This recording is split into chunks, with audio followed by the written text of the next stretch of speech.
Две здравствени кризи.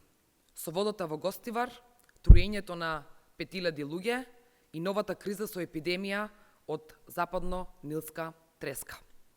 Заедничко и за двете кризи е дека власта на Мицкоски задоцнато реагира. Нема капацитет да превенира и да го заштити здравието на граѓаните.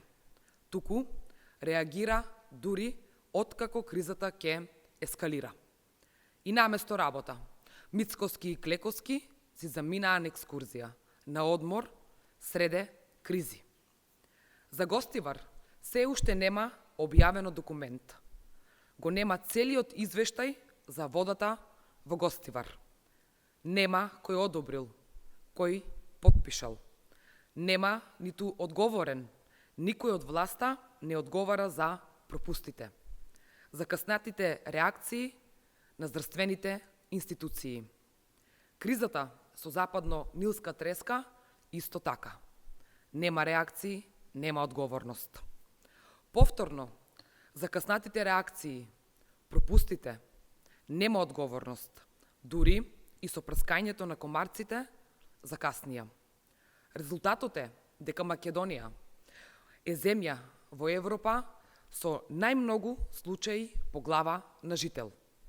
Според податоците од Европскиот центар за спречување и контрола на болести, стапка на инциденца од западно-нилска треска е највисока во Македонија. Досега има 5 жртви. Во моментот се хоспитализирани 21 лице. Во критична состојба се наоѓаат уште 4 лица.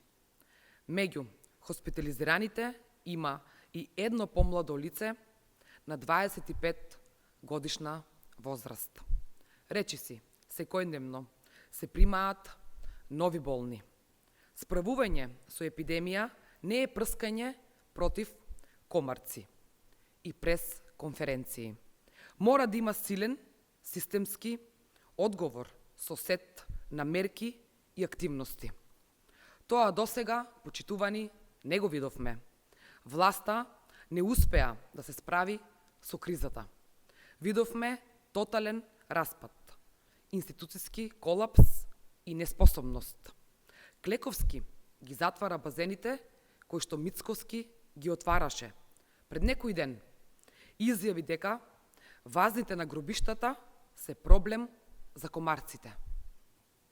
Граѓаните се прашуваат, знае ли Клековски што зборува? Знае ли што прави? Тотален распад и неспособност.